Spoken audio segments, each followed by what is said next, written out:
This is the Stock Trading Reality Podcast, episode 207. Yeah, and when it comes down to it, if you don't have your health, what else do you have? You got nothing. It doesn't matter even if you're a successful trader, you've got nothing. This is the Stock Trading Reality Podcast, where you get to see the realistic side of a trader's journey. Get inspired and stay motivated by everyday normal people who are currently on their journey to trading success. And this is your host, one of his newest favorite movies, The Greatest Showman, Clay Trader. Now, this is a situation, we're in unique territory here, where for you avid listeners who don't miss an episode, then you know a few episodes ago, I don't remember exactly what episode number that was, but we talked about Hugh Jackman and him being how I have a man crush on him, and Ches also respected him, and then he brought up this movie that he had seen, but he wasn't quite sure. And I was like, wait, The Greatest Showman? He's like, oh, yeah. So yes, the fun fact, that is one of my new favorite movies, but you kind of already knew that for those of you that are, like I said, the avid listeners. If you're not, well then yeah. And we are, and I say we because I kind of know this about Ches, and I know that he liked the movie. But Ches, I guess the question may be just, has anything changed? Have you changed? Has your opinion of this changed? Or are you still kind of all on board the Hugh Jackman train, and you're also enjoying, that Greatest Showman movie? Absolutely love that movie. Absolutely love Hugh Jackman. But I'm kind of curious. Your man crush is getting a little bit far. How many times are we going to talk about Hugh Jackman in these podcast intros? Just don't tell Abby nothing. But no, she. Do we need to send a tweet to him about linking these? Hey Hugh, here's my buddy Clay, big fan, talks about you for 12 straight weeks. No, I'm just kidding. Actually, looking at the fun facts right now, the next 12 weeks all are about Hugh Jackman. So maybe I should go back. Fun facts about him.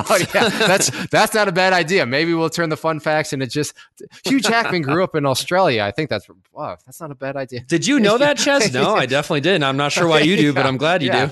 His favorite color is, we'll have to look into that. But so I like The Greatest Showman. If you haven't seen it, I realize that it may be like, wait, a musical? Just give it a try. Especially if you like the Wolverine. Yeah, if you like him in Wolverine and you just picture him as like some sort of beasted out guy, it's crazy to see how skilled he is, because he goes from playing some ripped guy in the X-Men movies to singing and dancing. It's crazy, but it's actually it's a good movie, so check it out if you have not yet.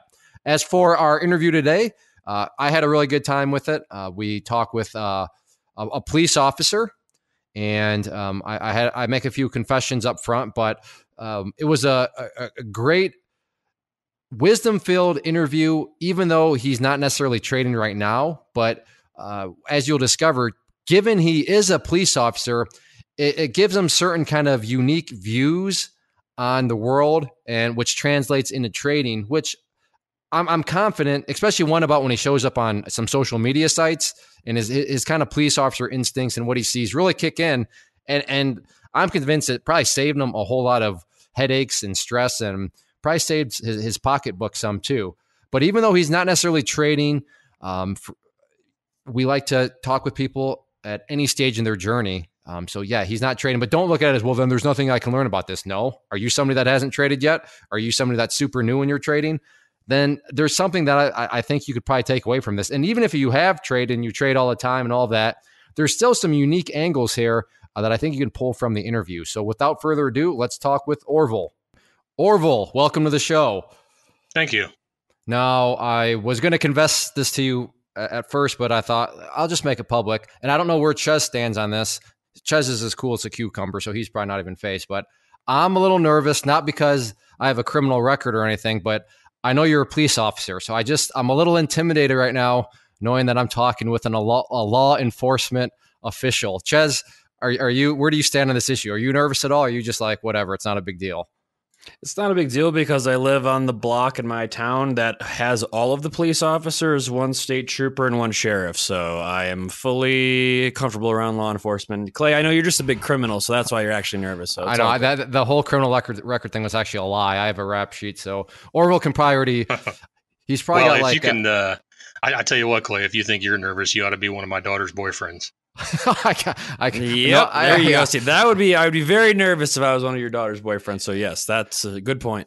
when this is over, I may have to seek some fatherly advice from you on some intimidation tactics. I still got a ways, but with 3 daughters myself, I'm in search of some wisdom when it comes to that. But well, first off, before I forget, you go by Sandman in the chat room. Can you share? I'm curious, where does Sandman come from? Is that what the criminals know you around? Are you like Batman within your community, but you just go by Sandman, or what's the story there?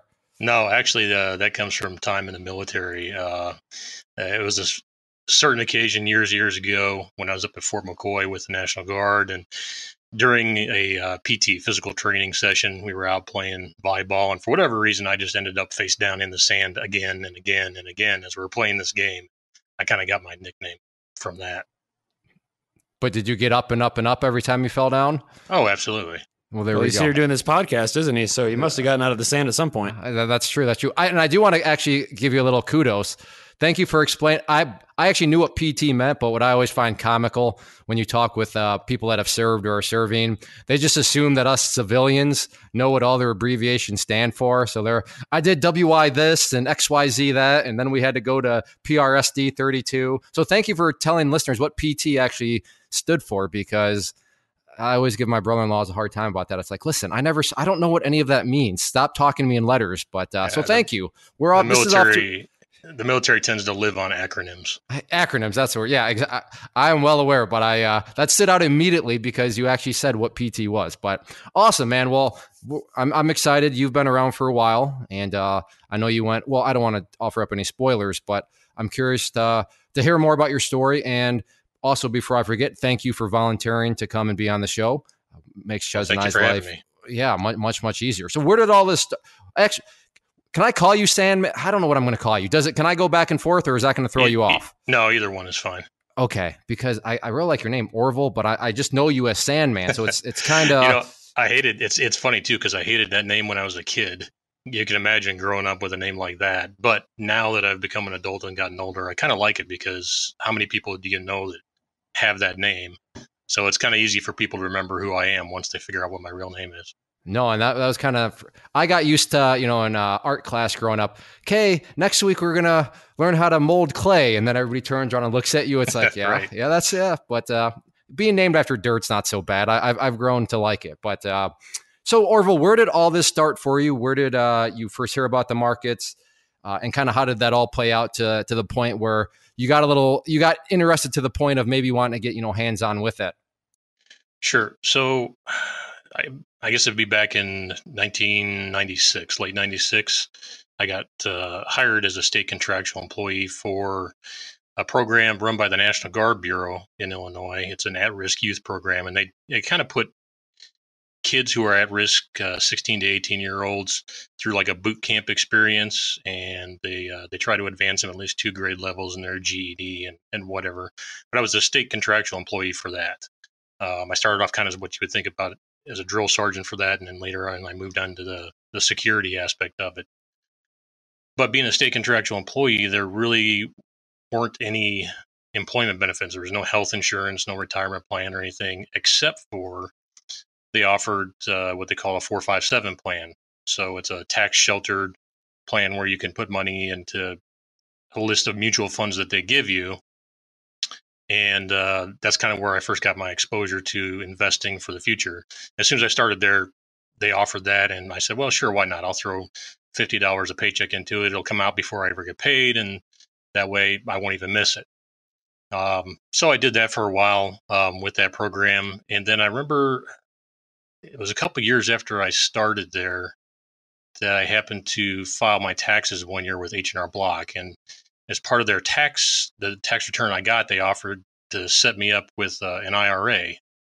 And I said, oh, sure, I'll do that. I'll put some money into this because it saved me a couple bucks on my taxes because it lowered my income. And so I think I threw maybe $600 or whatever into that. But it just kind of sat there in a money market account. And then I thought, well, rather than just having cash sitting there and I'm earning almost no interest, in fact, probably inflation is eating up what I had a chance to earn. Why not invest it in the markets? And I had seen what I had done with my 457 account, and I was making some decent money in that at the time. So I thought, well, mutual funds can do this good. If I can go out there and maybe invest in some specific stocks, then maybe I could do even better. Now that's totally a logical way to think of things, but I guess what I really want to know is what's your criteria at this point when you think, okay, maybe I can get even better return? What's the criteria going to be for choosing these specific companies? Is it focused on dividends, good fundamentals, anything like that? Or did you ever looked at any charts or anything like that at this point, or no? I had no idea what technical trading was or charts. I mean, obviously I'd seen some charts online or whatever at Yahoo Finance or whatever it was. And okay, the stock price goes up and the stock price goes down. I had no idea what indicators were, what candlesticks were, or any of that kind of stuff. So what I ended up doing, somehow I found the Motley Fool website. And I started looking on there and seeing what other people were doing. And they had this program, I think they still probably have it. It's called CAPS. And you take your username and you pick a stock and you say, okay, well, here's my entry point and then here's my exit point, and everybody's rated as to how well they do over time. And there's some you can go through and you can search the people that are the highest rated that got the best returns over time. And so what I would do is I would go in there and I would look at what they were doing and look at what specific stocks they were investing in and try to figure out. And that's kind of all based on fundamentals. There's not really any technical analysis in on that website, but they all talk about fundamentals there. So I tried to learn from that and see what they were doing. And I picked out a couple stocks and I made some good returns on them. I never had a whole lot of money to invest in it. But for example, one of them, somewhere along this line, I'd also transferred my account away from H&R Block, and I went to Scottrade. So I was working with Scottrade, and I decided after looking through Motley Fool for quite some time that I had picked out a few stocks that I wanted to invest in. One of them did really well, BioMarin, BMRN. And I threw, I don't know, probably around $100 or something like that in there at one time. And I just let it sit. And so this wasn't a day trade or a swing trade. This was an investment. And it sat there for several years. And I think I went up maybe 1,200 or 1,700% at some point and never took profits out of it. And just figured, well, it's been going up. It'll just keep going up. That, of course, wasn't true. Eventually, it came back down, and it's kind of been on a roller coaster over time. And I've taken 25% of my the money that was in there out of it. So I'm in the profit, and even if I lost everything else, I'd still would have profited out of it. But certainly, if I knew what I was doing, at some point, I could have made a lot more money than I did. Let me, I'm curious because I think I know the answer, but is the reason you never sold in your mind, did you associate selling with, well, I have to sell every single share that I own? Well, yes, because the commissions at Scottrade were $6.95 each. And I didn't have very many shares. So I just, at that point, I figured if I sold, I'd have to sell everything. And I've been riding this roller coaster up. So why not just keep riding it? So even up 1,200%, those commissions would have still eaten into too much of your profit? No, I think at that point it was, well, it's gone up this far. Let's see how far it can go. So there was more of that rather than you were not under the impression that if I sell, that means I have to sell everything? Correct. Yeah. Okay. All right. Well, then you're well done. You're in a rare breed. Most people, I know when I got started, but and I don't know if I ever asked you, Ches, so I'm going to bring in you here because I'm kind of curious, but a lot of new people, myself included, I heard the word sell and I thought sell meant, okay, for example, if I own 100 shares, that means I sell 100 shares because I'm selling. It never dawned on me right out the gates that you don't have to sell 100. You could sell 50 shares. You could sell 75 shares. And a lot of people just, they don't realize that. And so I was curious if maybe that's why you never sold, but I mean, your rationale also makes sense. And that's always, remember listeners, Orville, that's one of those hidden nuggets that you need to learn from, is it's great for people to be like, oh, such and such stock went up hundreds of percents. Yeah, but most people, they don't sell up for 100% because of Orville's point, if it's been going up and it's up hundreds of percents, well, you're used to it going up hundreds of percent. So why would you sell? Because it's been going up hundreds of percents. So it's not, hindsight is very tricky because if you try to play that game of looking at how much something went up and then say, oh yeah, you might have still sold for some money, but to think that you sold for what it actually went up, be very careful with the calculator games. But Ches, where did you stand when you first got started? Did sell to you mean everything or no? Well, I think I lived and thought that it was all in, all out all the time, and that's how it was. But I think at some point I did learn that you could sell partials, but the reason why I didn't is because at that time it was like $9.95 at Thinkorswim for commissions, and I was like, well, I'm not going to spend an extra $10 to, keep some of this. My logic was I'd rather spend $10 once than make, an extra 100% possibly if I just was riding it logically. So yeah, I was making more decisions based on commissions at the time. But yeah, at first I totally thought it was all in, all out. I think a lot of people, like you said, that's how they just kind of assume it is. Yeah, exactly. But Orville is, like I said, well done on being the rare breed. But so sorry to cut you off there, but I thought that was kind of a fascinating topic about, because I can see a listener out there saying, what a greedy savage. This guy is greedy pig. He's up thousands of percents and he didn't sell. Well, you got to remember, if you're in those shoes, I would argue that Orville actually did the logical thing, because logic would say that, well, it's been going up and up and up. And when you don't know what you don't know, then the logical thing to do would be to continue to hold, because, well, all you know is that it's been going up and up. So before you... Well, go ahead. Yeah, and I think that's kind of a key point too, is I really didn't know anything, and maybe just a little bit of success is a dangerous thing because it makes you think you know more than what you really do. So I had losers too. Another one I can remember investing in was Jack's Pacific, and that one's just kind of gone up and down and never really gone anywhere. I just held on to it the whole time and didn't do anything with it. I had other winners, Research in Motion. I put money in there, and then I guess I just got lucky. I guess that's the fool's gold. I had to get out before that all collapsed and went down the toilet. Sorry, Ches sent me the chart of the BMRN, and I was looking at that. That thing, listeners, ticker Bravo, Mary, Ronald, Nancy. That thing was a monster. If you want to look it up, but wow! And you said you are still holding some of that. Yeah. I still got about 75% of my shares. It's a biotech, and they specialize in like rare diseases and stuff. Okay. Yeah. And it's actually a real company. It's not like some sort of correct penny stock. I was going to say, when I pulled it up, I was expecting it to be like go very high and then go very low. And I was like, oh, it's still trading at $95 today. So it's actually a legit company. Yeah.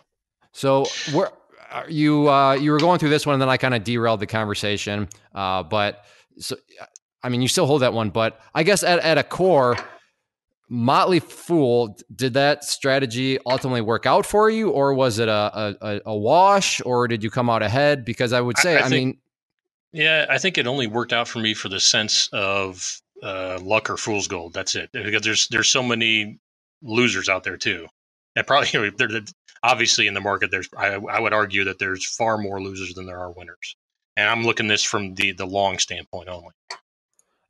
Go good, because I'm trying to think of how to phrase this, because the way you went about that is it was very wise. Let me go and look what other people are doing, because I really don't know what I'm doing.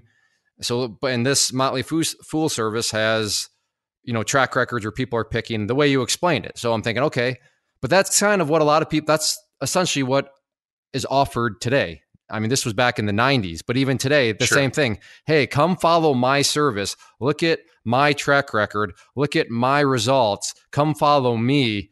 And that sounds really good. And when you're new, like you said, that actually is logical. I don't know what I'm doing, but oh, look, that person proclaims to know what they're doing. And oh, look, that person has shown results and everything like that. But there's more to it, isn't there, than just simply following what somebody else is doing, right? Oh, sure. And I had no idea where to pick an entry point or an exit point, or I had no clue at all about any of that.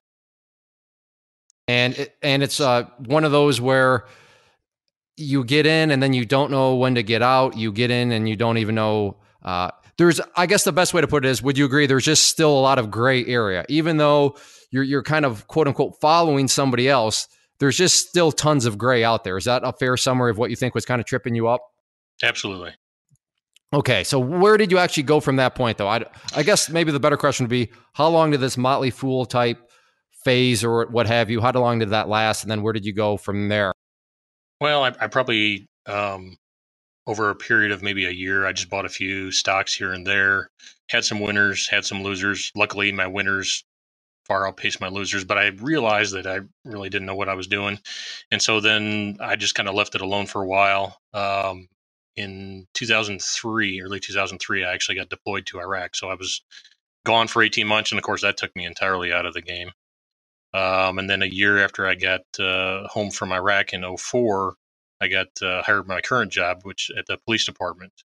And I started up a whole new series of 457 accounts, the deferred compensation, the same as I had before, but it was just a different set of mutual funds that were available there. And so I kind of looked at that as helping out my retirement plan. I knew I'd have a pension from the military because I was going to do 20 years in the military.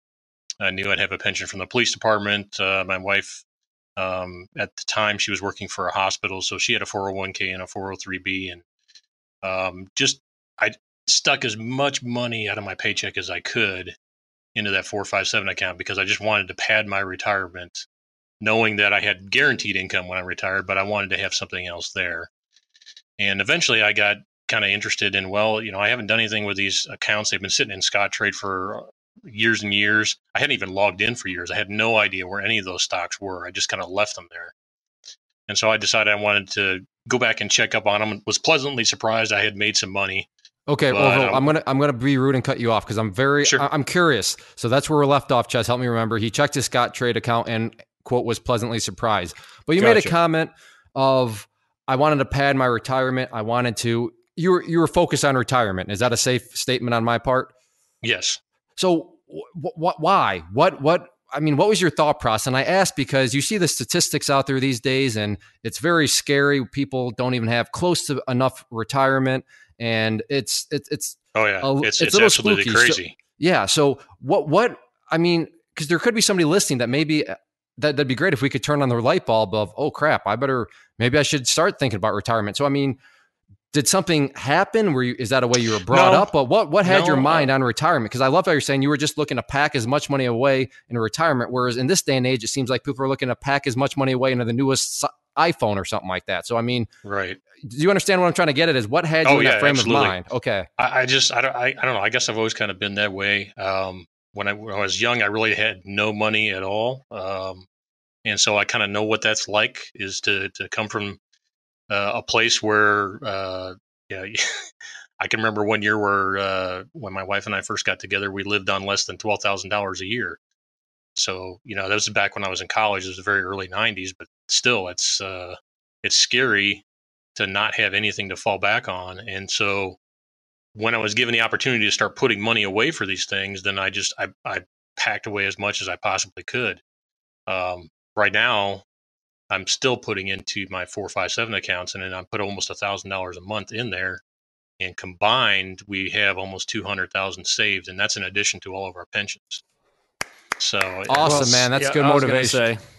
Clay definitely did it way more elegantly than I did, but I was just going to say I hope the listeners are understanding that Orville has been focused on putting additional income away and living off of, a level I'm sure he's comfortable with, but setting it aside for later. Because just like Clay said, nobody's got anything anymore for the most part. It seems it's kind of crazy, but right. Orville's over here got 7 different accounts, and he's just kind of using it. This is, it's all legal. None of this is illegal. He's doing everything by the book, and it's all available to everybody. It's just nobody takes the time to figure it out. Orville's got 7, accounts. Other people have 7 pairs of shoes or the latest 7 iPhone versions that I haven't skipped a beat, and they've got 7 different. I got 7 different channels. It's called Netflix and HBO and Showtime, and it's just all right. I'm going to pause myself. $300 a month. Yeah, I'm going to pause because I'm going. Go ahead. To be really honest with you, too, I actually put away so much and take so much of my paycheck that at times it's economically painful, but I just always done it, and I've sure I missed that, and I could go here, or my sister invites me out from time to time. She wants me to go down to the Cayman Islands with her and her husband, and we just never done it because we don't have the money because I end up putting so much away for our future.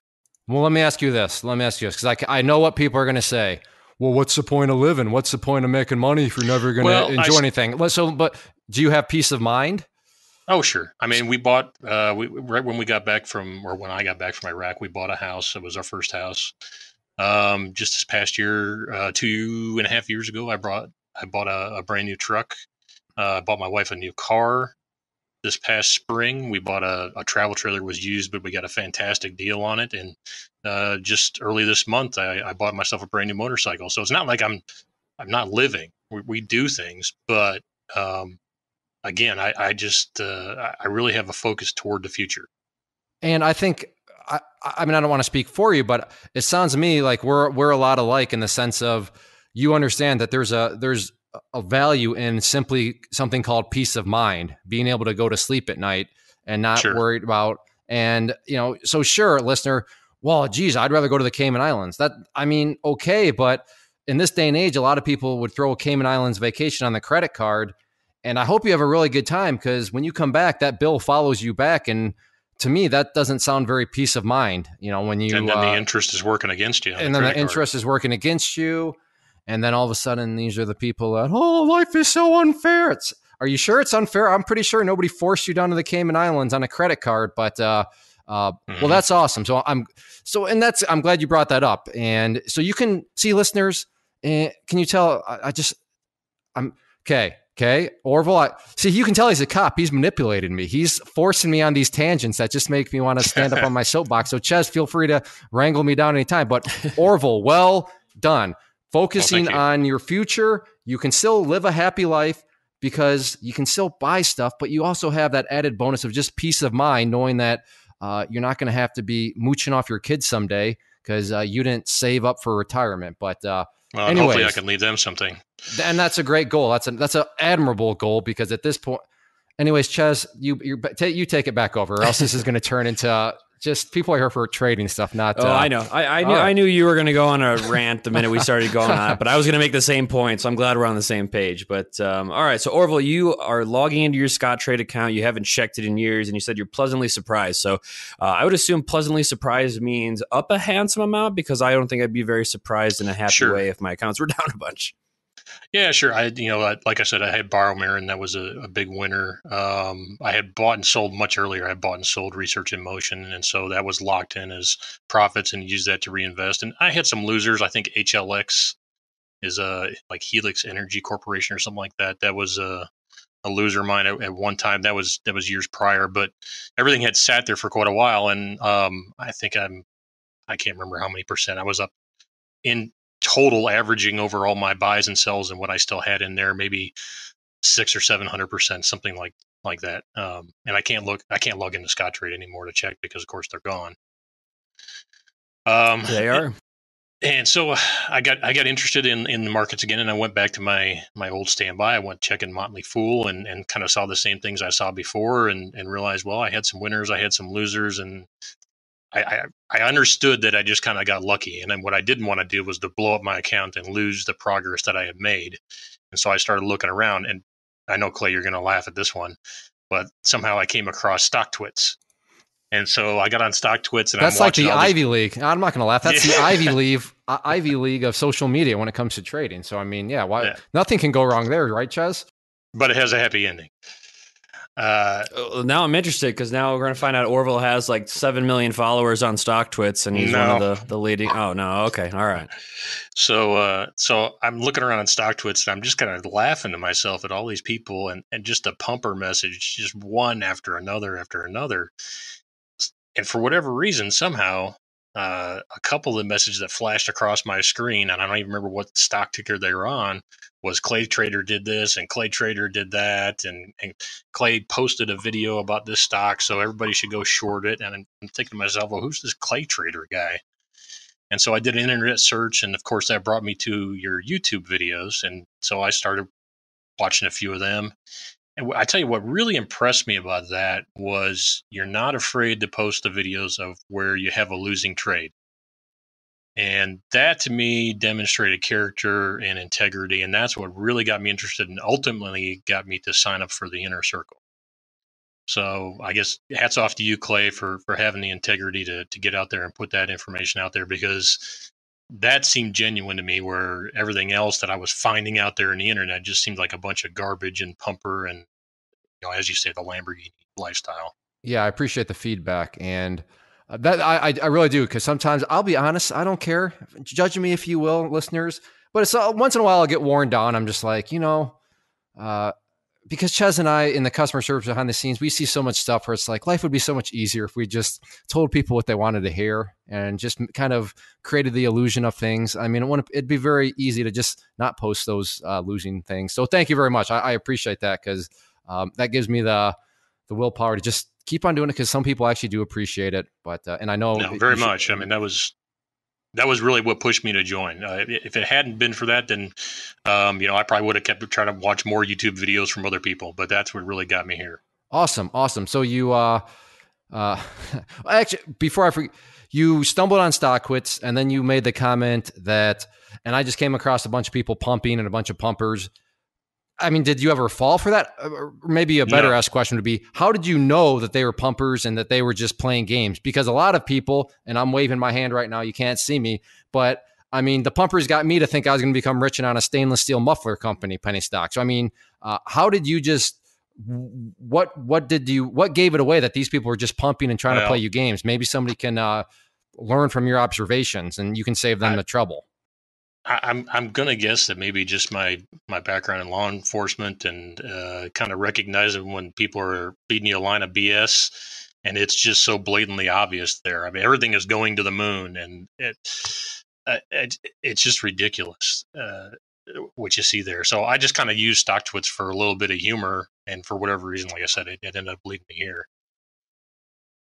Well, that's good. And I was actually, that was the exact route I was going down. I was like, I bet you have learned how to spot some nonsense from a mile away at this point, so that it wasn't me. It wasn't financial me. realm is, you're like, I'm sure. Is he got your knife in a hand or something like that? But so okay, so you find StockTwits, you end up finding Clay, you join the community. Now, are you? I guess this is something else I kind of want to find out. Some people feel completely intimidated because they just kind of join, they say welcome, and then they try to jump into the trading pits without actually understanding how the rules are and the kind of format of alerts. Did at any point you feel, I don't want to say not welcome, but intimidated by the group or just kind of lost or unwelcome, anything like that? Because we have stuff that's on both sides of the coin here. I know that for a fact. Yeah, I think so. Intimidated to the point of not understanding the vernacular. So, like Clay, you just don't understand the military acronyms. A lot of time, there's a lot of vernacular that goes on in the inner circle that even to this day, I don't understand some of it. A lot of stuff that goes on with options, and that's just because I haven't taken my education through to watching those courses yet. I'm part of CTU now, but obviously I wasn't at the beginning. I just joined the inner circle, so it's a little intimidating not knowing what people are talking about. You introduce yourself, you say hi, but you don't have a whole lot to really contribute to the conversation at that point until you get some education underneath you, and then you can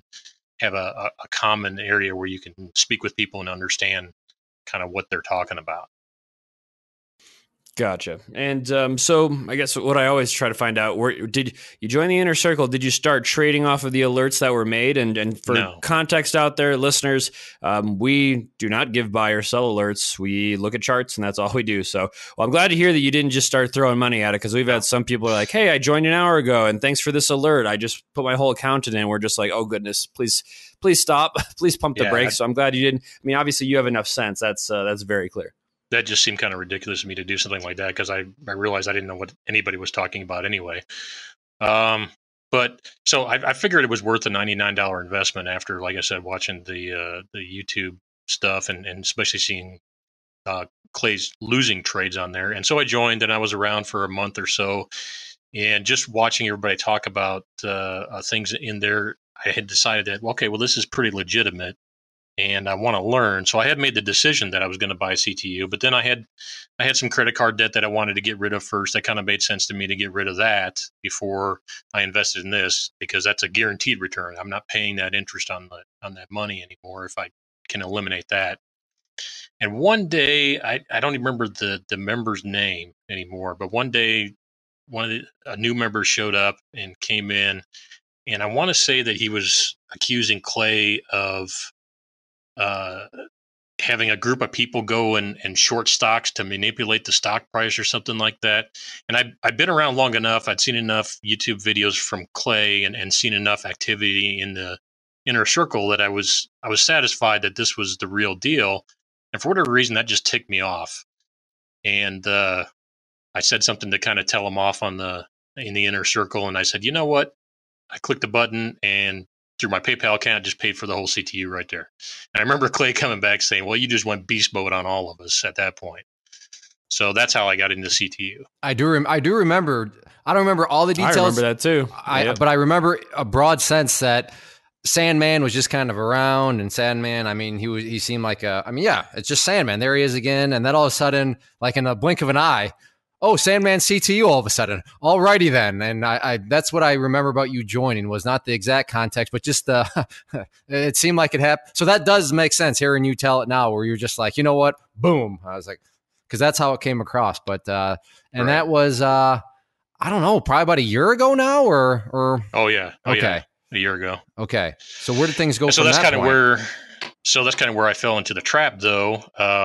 So I got CTU, and I started watching robotic trading and started learning about candlesticks and support resistance and the indicators and everything else. And just like before, you get a little, like I had done before, you get a little bit of knowledge underneath you, and that can be a dangerous thing if you still don't really know what you're doing. And so I thought, well, okay, I'll start watching the Trading Pit over one. I'd never really been interested in the penny stock, so I've never gone that direction. But so I watched the Trading Pit, and one of them that was alerted in there at the time was DPW.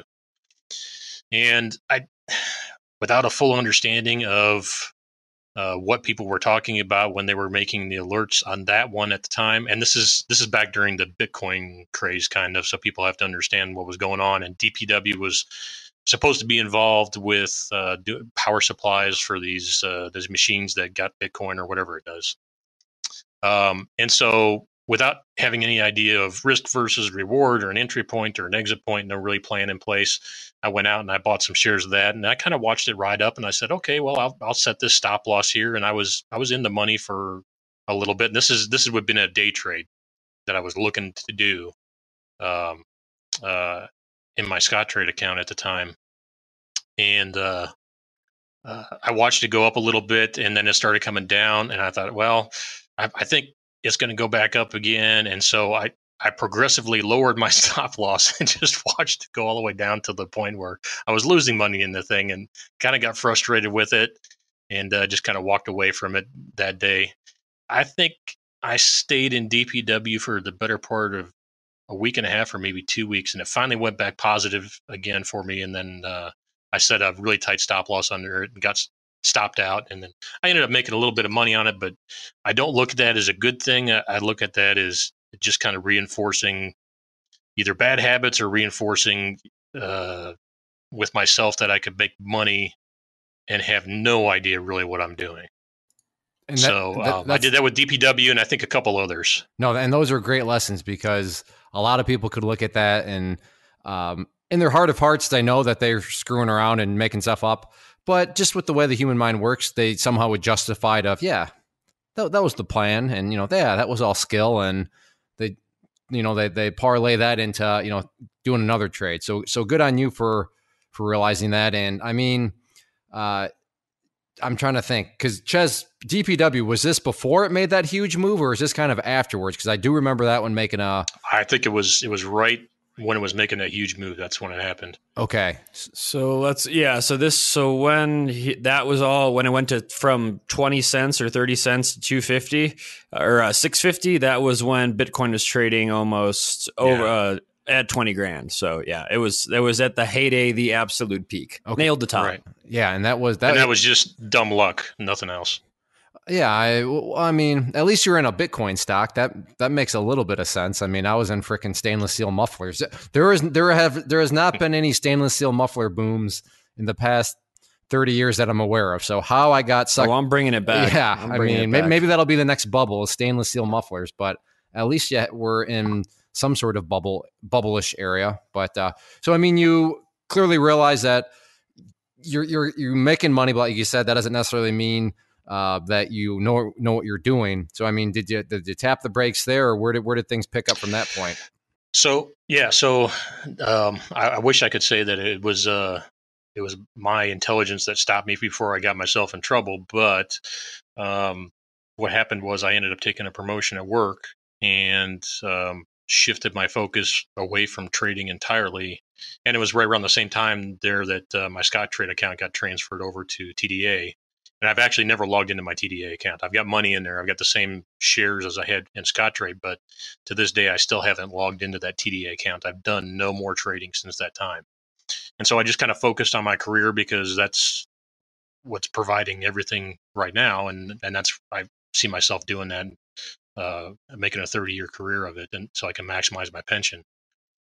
So I haven't done any more trading at all. In fact, I walked away. I wouldn't say I walked away, but I just, no excuses. It's my own fault. It's my own laziness. I just did not move further any further forward with CTU. I completed robotic trading and I had gotten into RVR just a little bit, but all my focus went on the job, and I hadn't done anything with CTU here until the last month or so again.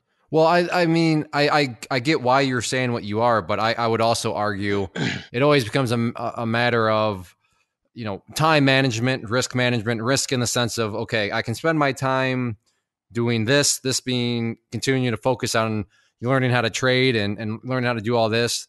But well, let me ask you, do you enjoy your line of work? Oh, absolutely. So, absolutely. I mean, then I can't imagine myself doing anything else. So there you go. I mean, so I get it that, oh, you stepped away and, you know, I got lazy or whatever you said, but I mean, I don't know. I just listen in here as you were trading this whole time. You were just trading ticker symbol JOB, which as if you're a longtime listener, you should know by now. That's a great ticker symbol to trade, JOB, because it's guaranteed money.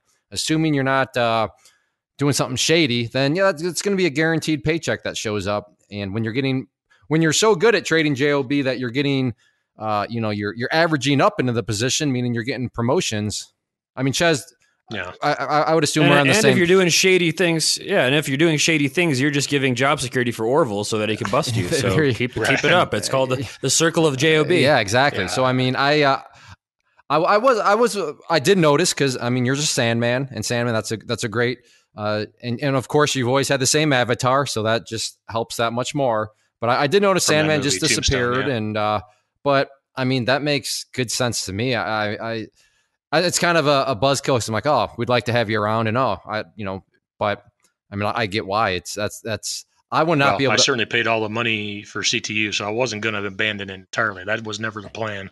It's just I had to focus on what I was doing at work at the time. Yeah, and I mean you're focusing on improving and working up within a career that you enjoy. I could see somebody arguing, why are you spending so much time on something you don't even like? Okay, maybe you could make an argument for that. But I mean, if you like what you do, then I mean, I would say, why wouldn't you focus it? If you know that you can eventually come back, which is where we are. So, I mean, what eventually did bring you back? Was it a slowdown at work, or was it kind of just a mental commitment to get back to it? But what got you back involved? What was that, like you said, about a couple months ago, I think you showed back up?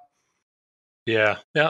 I think it was more a mental commitment to get back to it. And it's kind of weird and it seems unrelated, but so it's a little bit of a story here. I have a daughter that's going to get married here this summer. My oldest daughter would be my first child that's getting married.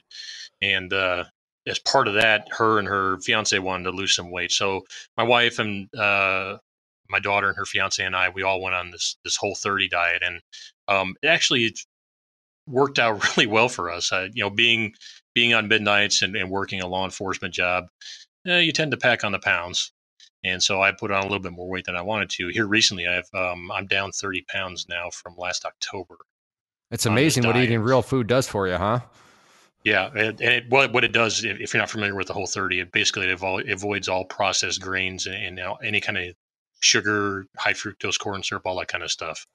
Feels so much better. And as part of that, I feel a lot more awake and alert all the time. The energy thing is great. Yep. Oh yeah. I work midnights. And so I get done with work at 7:00 in the morning and I'm home by 7:30. Well, that would be prime trading time. And before I was on this, I was just completely beat. I would just crash, go to sleep, hopefully get 6 or 7 hours of sleep and then get up.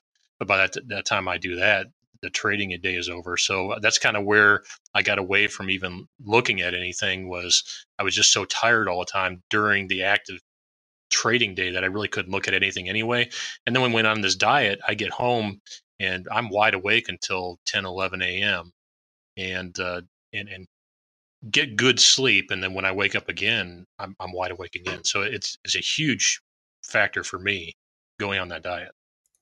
Nice. And I guess there was a story there that brought you back to Clay Trader University, or Well, yeah. So knowing that I would be awake and alert during the day, I started kind of get on my computer when I get home in the morning and start looking at um, stocks and stuff like that. Again, I haven't logged into my TDA account, so I haven't done anything with that. But then I started getting on the forums and the inner circle here and seeing what people were talking about. So that kind of got me back into this, just being awake that time of day and having the energy to do it. Awesome. Okay, yeah. So that kind of, and that's kind of a argument that I would always make is there's a lot of similarities, and that story just illustrates it between. I guess I'm not going to sit here and say you have to be in like tip top shape to be a trader, but there is a big mental component that comes with it.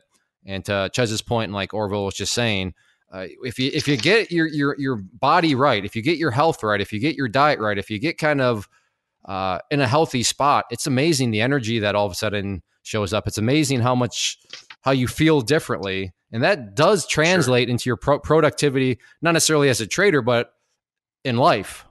And definitely, given trading is such a mental game and a mental, you need mental fortitude. You really need to be firing on all cylinders. And yeah, there's a lot of stuff out there health wise where it drags you down mentally. I mean, you don't necessarily know about it, you don't realize it, but it is. And until you make the change, which, like you said, Orville, you just notice how much more energy and how much better you were feeling. So that's definitely a big part of it.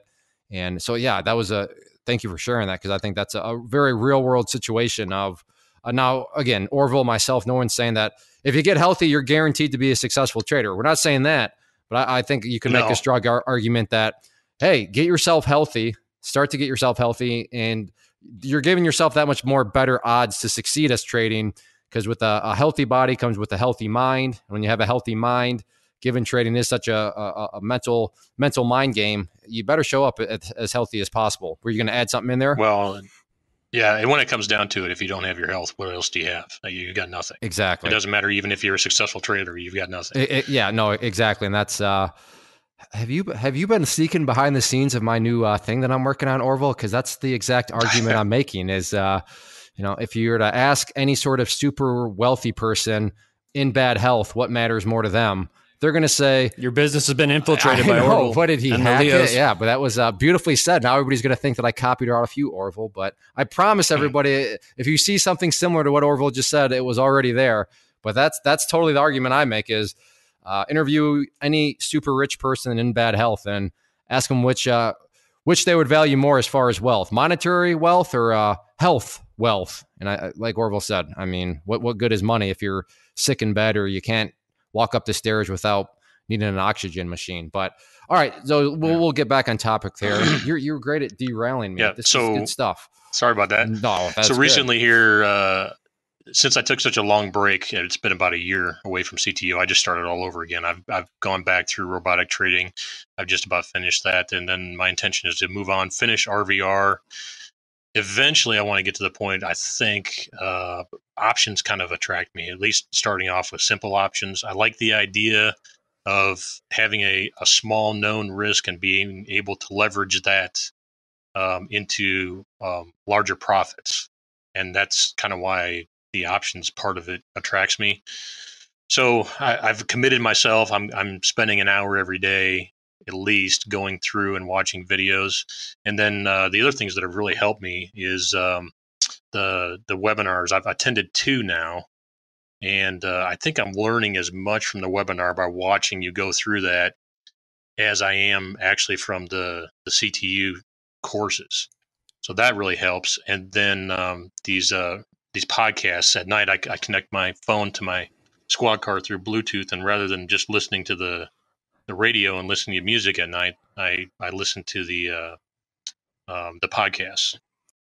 What I'm envisioning right now is we got a 1099 massive bank robbery and you're just there's Orville just sitting there not paying attention because he's listening to a podcast or he's listening to you, Ches. I mean, he's listening to me and Ches ramble on about something, and there's a bank robbery going. What happens is Orville busts the bank robbers, and he's like, "Why don't you listen to this podcast so you don't have to rob banks and you just learn how to be financially successful yourself?" So that's what he's actually doing. I like that. What a nice little twist in the marketing there. Yeah, that's what Orville's doing. Exactly. Right. Yeah. No wonder why we've been getting so many convicts showing up in the inner circle lately. Yeah. Because thanks, Orville. Yeah, thank you, Orville. Yeah, no problem. Keep busting those people. That's good stuff. Oh man. Now, before I forget, I may have a bone to pick with you, and maybe you just didn't say it the way you intended, but you're going through robotic trading again.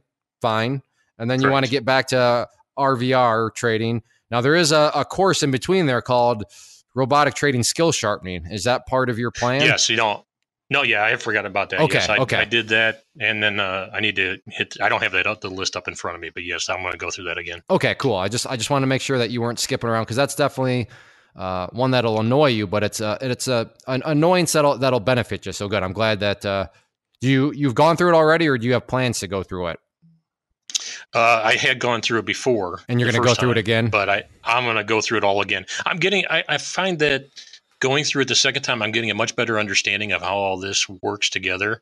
The first time I went through, I was kind of looking at all the technical indicators and what is that telling me, and then I would go back up and look at price action and volume. And now I'm going the opposite direction. I'm looking at price action first, and then I'm looking at volume, and then I'll drop down and maybe look at one or two technical indicators and say, okay, well, what is this? Is this confirming what I'm seeing up above, or what is it saying? And so I think I'm going in the right direction there.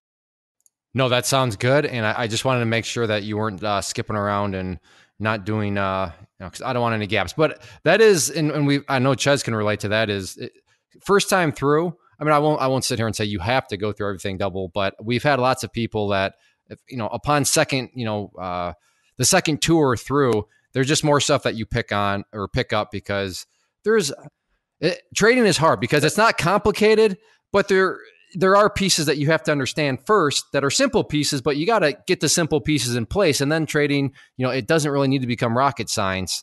But this is kind of a bad analogy, but we'll see how it goes. Learning to trade or learning to do anything is like taking a rake to leaves. The first pass, you're going to get all the big parts. And then the second pass, you're like, wow, I got a lot more stuff. And even on the third pass, you're like, wow, I really picked up a lot of these little nitty gritty things that I wasn't really looking for. But yeah, I always have to go through things at least twice, because the first time I'll get the basics and understanding. And the second time is when you pick up the gems. At least that was how it was for me when I went through. Did you just make up that analogy just now? I did, yeah. I'm going to start selling rakes, though. That was good. Custom craft-made rakes. That was out of Colorado. That was sustainably sourced. That was a good analogy. Orville, what did you think about the analogy? That was solid. No, that definitely works for me. And that makes a lot of sense because I'm seeing that happen as I go through it the second time. And then I'm going to, in addition to all that, I'm going to make a definite commitment to do paper trading, because I can't afford to go out and waste money. That's one thing I've always been very averse to is wasting the money that I earn.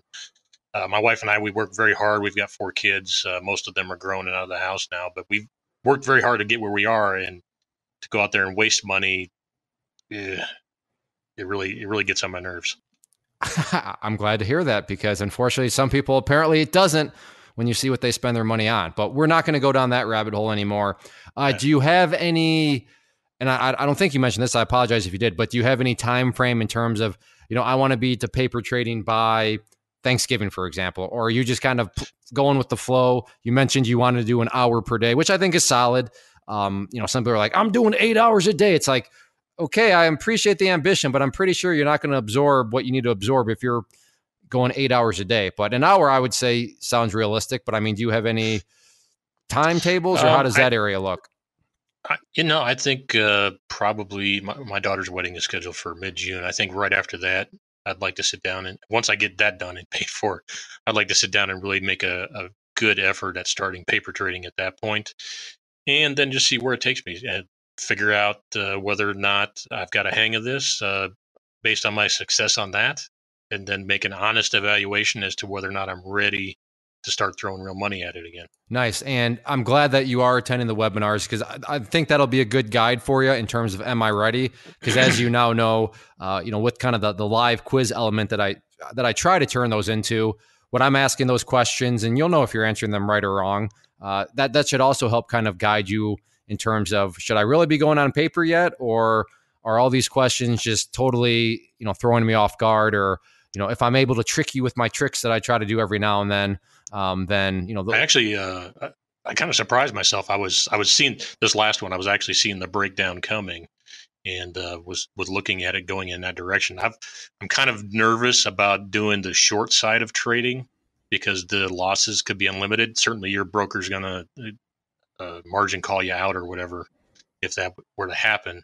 But that kind of scares me, the potential for very large losses. For example, if the volume's not there and you can't get out the stock or whatever it is, and you're on the short side and then it goes up, you can really get stuck. So that kind of scares me. But watching what you did there at that last webinar, I could kind of see that coming based on this second trip through robotic trading here, and was kind of happy with myself that I could see what was coming along. Nice. And to just offer you encouragement, one of the courses you'll get through, it will be shorting for profit. So you'll start to see that stuff that much more.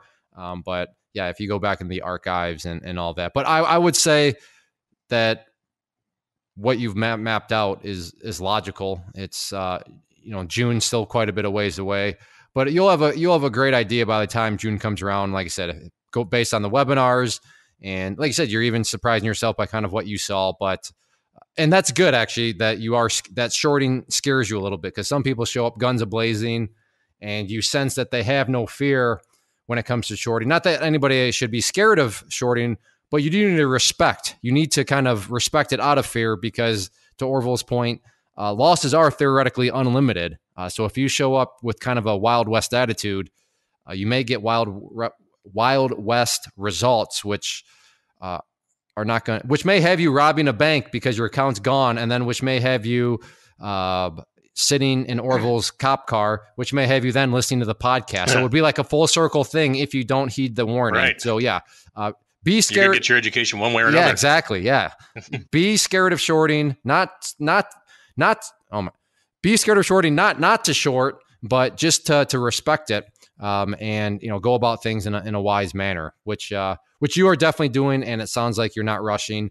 And when you volunteered, you did say, I'm not really trading, but I said, no, that's beautiful, because the plan here will be, we will certainly have you back at another time, so we can see kind of where this launch point has taken you. But yeah, that's what I enjoy about this podcast is we have people from literally all stages in their journey, and this has been a great talk for sure. But I know Ches has a time machine. Actually, where are you located geographically? Down by Champaign, Illinois. Oh, so we're not that far away. Midwesterner. Yeah. Survive the polar vortex. So if we too. do a meetup Yes. in Michigan, would that be something you could potentially see yourself going to? Yeah, sure, possibly. All right. I could ride my motorcycle up there as long as it's warm enough. It'll be in summer. I want to have at least 10 people at these things. I figure Michigan meet and greet in the dead of winter may not. I'd be there. We're going snowmobiling. There you go. Yeah. Are you coming to Michigan? Kind of bummed. Yeah. I'm kind of bummed because I've just bought this new bike here a week or so ago and haven't been able to bring it home because the weather here is so crappy. Well, why'd you buy it in the middle of winter? Because it was a great that's deal. The best time to buy it. Are you kidding me, Clay? You always buy in the off season. You taught us that. It's a $30,000 motorcycle, and I got $6,700 off. It's brand new. Yeah, all right. I was not thinking through there. Maybe I meant more of why are you complaining. I mean, you knew that that was what it came with it, but that is true. You buy what? You buy sweaters at the start of summer. No, yeah, at the start of summers when you should be buying sweaters, and then you buy shorts at the start of winter, right? Is that right? I'm upgrading my ski gear in the summer, and I bought my river gear in the winter because that's how you do it. You do the opposite. Always. Nice. Yes, we are. Well, Ches, regardless, it sounds like you're going to have shipping costs. I know last week it was just like your neighbor up the street that we interviewed, but now you got some shipping costs. But yeah, Ches, you have the time machine, so I'll let you take it from here. All righty. So if you could go back and give yourself one piece of advice, not a buy or sell recommendation, what is that one piece of advice you'd give yourself in the past? It would just be to get solid education earlier. To know what you're doing before you jump in. Yeah, I got kind of lucky, but it could have gone just the opposite way. And I wouldn't have lost a whole lot of money, but it still would have hurt. I like it. Short, sweet, to the point, and nothing necessarily new in terms of what people would have done. But maybe that just implies that getting educated up front is something that you should be doing. So good. Well, now we're moving into what I consider the very important questions here. Do you know what's coming, Orville? Because you and your criminal buddies have been listening to the fun questions here. So here we go. Favorite movie, yeah, right? Exactly. Oh, yeah, you do listen. You weren't lying. He already knows the order. Oh, yeah, he's got the whole thing down. What is your favorite movie? Oh, that's so hard. I thought about this too. It's so hard to say because I really don't have favorites. There's so many good movies out there, and I like movies that are well acted and well directed that tell a good story. Heart's War is a good one. Saving Private Ryan, Braveheart. There's one from the 90s, The Professional. That's a really good movie. Probably if I had to pick one, and I don't know if you've heard of this or not. Yeah, Dumb and Dumber. I've heard of it. Because you said acted, you said a great story and well directed. Yeah, I mean, could you get any more obvious? You're clearly talking about Dumb and Dumber. Yeah. Sometimes you just need that mind-numbing experience. What are you talking about? That thing was an Oscar masterpiece. Probably one of my favorite movies is The Postman. It's got Kevin Costner. If you watch Will Patton in that movie, he plays a fantastic villain. It even has Tom Petty in it. So yeah, it's a really good movie. Wasn't that one kind of a bomb? It's like a post-apocalyptic. But I mean, at the theater, didn't it go like really bad? Or no, maybe I'm thinking of Waterworld. I think I'm thinking of Waterworld, where it was like super expensive. Yeah, he did Waterworld before that. Okay, yeah, but okay. Well, and The Professional. I've heard of that. Who's in The Professional? Oh, that's the foreign actor. He plays an assassin, and he takes in a little girl, and whose parents get killed, and he raises her, and that's kind of what the movie's about, the dynamic between the two of them. Okay, all right. I feel like I've heard of that one too, but never seen it. But anyways, all right, good. Ches, you're up with food. Favorite food and dessert? What you eating down there in Illinois? My wife actually makes something called Italian sausage charlotte. And it's got Italian sausage and zucchini and mushrooms and tomatoes and all kinds of good stuff in it. It's really fantastic. I love that. And I thought about this. I thought about you too, Ches, because from the podcast, I learned you're kind of from the Chicagoland area. Yes, sir. So you know a restaurant called Rico Bene's?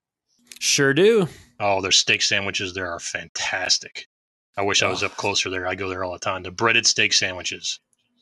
Yep. Oh, yeah. No, they're fantastic. But that Italian sausage dish you just talked about, I'm like, you might have to send me that recipe for my wife so that she can make it for me because she's a better cook than me. But I am just such a sucker for Italian sausage. But yes, the breaded steak sandwiches are amazing. I haven't had one of those in a long time. As far as desserts, pretty much anything with peanut butter and chocolate is my weakness. That's what I go for. It's hard to go wrong with. But you're on Whole30 now. You can't have any desserts, no snacks, no fun ever again. Right, no fun. Yeah, you can work it in once you get down to your target weight, and I want to lose 20 more pounds, but once I get there, you can work things in moderation, and you're good. Nice. No, that's it's all about getting healthy, getting not only from a life perspective as we talked about, but hey, it's going to help you out in trading too, or at least give you a better chance. What about hobbies? What do you enjoy to do outside of kicking down doors and trading the market? Motorcycling. So when I came back from Iraq in 2004, I had a brand new Honda in my driveway within a week, and I still actually got that bike.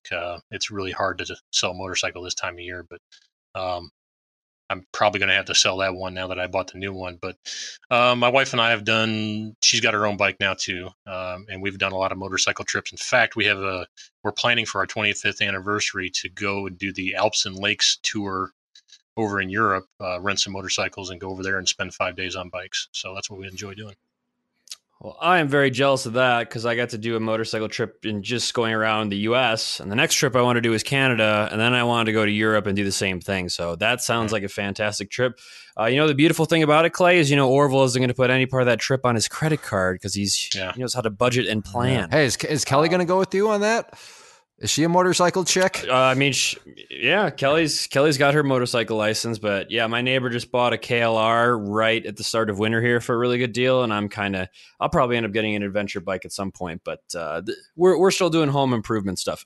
Being a new homeowner is, there's a lot of things that my wife likes to upgrade, but regardless of that, Orville, if you had to pick 3 words you would say define successful trading, what would those 3 words be? So in no particular order, patience, perseverance, and education, I think all are key.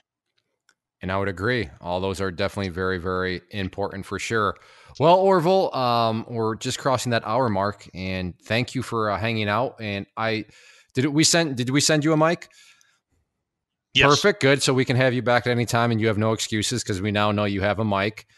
So that was, you should have read the fine print first. If we send you a fine print is in size 1 font on the bottom of the mic, exactly. But it's okay if you didn't see it. But no, I enjoyed this. I'd love to be back at some point. Okay, so this was a pretty pleasant experience for those out there that are maybe on the fence, like should I volunteer or shouldn't I? You would encourage them to volunteer. This was a pretty good time. Yeah, and I really wasn't sure, with my limited experience, how much I would have to offer. But yeah, this was a good time. We were over an hour, and I feel like we could keep going if we really had to. So I mean, that's the thing, is that everybody's got a story to tell. Whether or not you think you have a story, I mean, not to pat Ches and I on the back too hard, but I mean, this is episode 200 something. So I mean, we're getting halfway decent at pulling out stories of even if you don't think you have a story. But thank you again, Orville, a.k.a. the Sandman, a.k.a. the Doorbuster, a.k.a. he makes the criminals fret and curl up. It's kind of funny because I just got off the SWAT team with a promotion. It was just a scheduling. You're on the SWAT team? You see, yeah, we have a multi-agency SWAT team, and I was on that for 10 years. Ches, I told you, man. So, we talked now we just talked to a SWAT team member. We did. Goodness. Yep. This cross it off the list of talking to all your idols, man. Your list is getting pretty thin. If I would have known that you were a SWAT team member, I would have probably canceled. I would have been way too nervous to talk to you if I was talking to SWAT. Well, you say doorbuster. That's how I started out on the team, because I'm a bigger guy. I started out with the Ram busting down doors. Nice. So. Is that a one person type thing? Because I feel like on the show Cops are always using two, or can that be a one person? It depends on the Rams. So the one we have is probably about 30 pounds or so. Okay. So by the time you get all your heavy vest and gear and everything else on, and you're humping that up to the door too, you got a lot of weight. Man, that's awesome. Got a lot of weight and you're sucking wind. Yeah. But I would assume adrenaline. Listeners, if you're done, then you can log off. But I'm going to tell a quick story here because Orville. So if you're still with us, hey, bless your heart. But back when I lived in Kansas City, we had a officer that went to our church, and he would do like ride-alongs.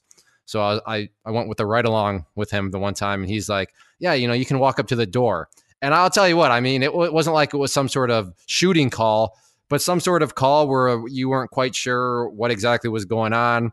So he's like, yeah, just stay between me and the door and we'll walk up. And talk about an absolute adrenaline rush. I mean, it turned out to be nothing, but I mean, you don't know. You're walking up there. So I guess what spurred that on was, you're definitely huffing and puffing probably from maybe running up there. But I would imagine the adrenaline is probably just keeping you okay and focused, and you're not even thinking on your heavy breathing. Because I know what I felt like just walking up to a nonchalant type police deal. Because in my mind, I'm just like, what happens if somebody shows up at the window with an AK-47? It's just bop, bop, bop, bop, bop, bop, bop. I mean, I don't know what to expect. It was a rush. But so in all seriousness, though, thank you very much for your service as an officer, because that is you don't know what situations you're getting into. Situations where other people are like abandoning ship. That's when law enforcement and firefighters and all that stuff, that's when they go in. So, yeah, it was an intense experience. My wife's actually a firefighter. She works for an airport fire department. So, Ches, we talked to a guy and his wife's a firefighter. Bless both your hearts. Exactly. That's good stuff. But I don't know. I feel like maybe we'll just have to have you back and we'll just talk life experiences, stuff like that. I know you had mentioned at one point that I got several. You got a lot of good. I got several stories I could tell you. Yeah. Maybe. We'll have to maybe think of something. But anyways, all right. We'll do that at the meetup. Because if we ask some other questions we're supposed to, I've derailed this so far. And I mean, the only thing you didn't ask for is his autograph. But I'll get that at the meetup. But I think you missed the. I think you missed the music. What do you like for music? Yeah. So probably, I mean, I listen to just about everything. I don't listen to rap. But like 90s alternative and grunge stuff like Pearl Jam and Soundgarden and Cranberry, Smashing Pumpkins, stuff like that I like. Yeah, so when you're just busting down those doors, you're Black Hole Sun, yeah. Oh man, that's old school stuff. Awesome, man. Well, I had a good time. I know, Ches, did you have a good time? You don't even have to ask me that, but see how nervous did I make everybody with that pause? I was going to say, usually I don't bring in Chez at this point, but he was already out placing some sort of Bitcoin trade or something. I don't know what he was doing, but I was telling people the good gospel of Bitcoin. Yeah. Yes, okay, you caught me. All right, well, Orville, thank you very much again, and we will, we'll have you back in the future. Okay, great, thank you. And for you listeners out there, before we go, a final few things. If you are listening on YouTube, make sure to check out the rest of the channel. There are live trade videos that Orville referred to. There's a vlog. There's quick tip videos. There's a pretty good variety. There's one where I follow Chez around for a day when we were out in Colorado, and he talks about his strategy from a swing trading perspective. And so, there is a lot of good stuff on the channel. So check that out. If you're listening on iTunes or any of the podcast players, be sure to subscribe, especially on iTunes. If you could leave us a rating and a positive comment, that would really, really be appreciated. It helps us out quite a bit. And finally, if you are listening at the website itself, claytrader.com, on the show notes page, click that share button, and down below there's an area if you want to leave a comment. We will reply. We do read all of those, and we sort of pride ourselves in being as interactive with people as possible. So check that stuff out, and we will. We really do appreciate the support. So thank you again to Orville. Thank you to our esteemed co-host Chez, and thank you as viewers. I think that I was looking to say we will see you back next week. This has been the Stock Trading Reality Podcast. Thanks for taking the time to hang out. To learn more about Clay and the Clay Trader community, including the trading team, premium training, and more, visit claytrader.com.